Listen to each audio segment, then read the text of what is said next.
Welcome to Penrose Learning, where we make understanding easy. In this video, I will explain how to safely remove your Nissan Sentra battery. Before we begin, safety is paramount. Always wear appropriate personal protective equipment, like safety glasses and gloves, to shield your eyes and hands from potential hazards. Make sure your vehicle's engine is completely off and the parking brake is firmly set.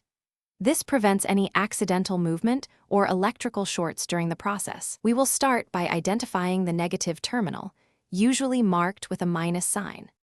Now that safety precautions are in place, let's disconnect the negative terminal. Using a 10mm wrench, carefully loosen the nut on the negative battery terminal. Remember, lefty-loosey, righty-tighty. Once loosened, gently twist and pull the negative cable straight off the battery post. It's crucial to keep this cable from touching any metal parts of the car or the positive terminal. You can tuck it away or cover it with a cloth for extra safety. With the negative terminal safely disconnected, our next step is to address the positive terminal.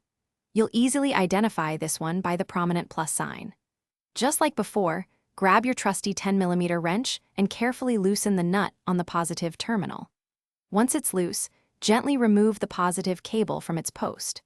Again, ensure this cable is also secured away from the battery and any metal surfaces to avoid any unintended electrical connections. We are almost there. Finally, it's time to remove the battery itself. First, locate the battery hold-down clamp or strap, which typically secures the battery in place. Use your wrench to loosen or remove this clamp. With the hold-down removed, carefully lift the old battery straight up and out of its tray.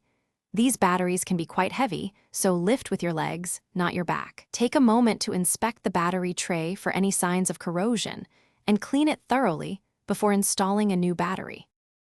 Thanks for watching. If this was helpful, leave a like and consider subscribing. See you next time.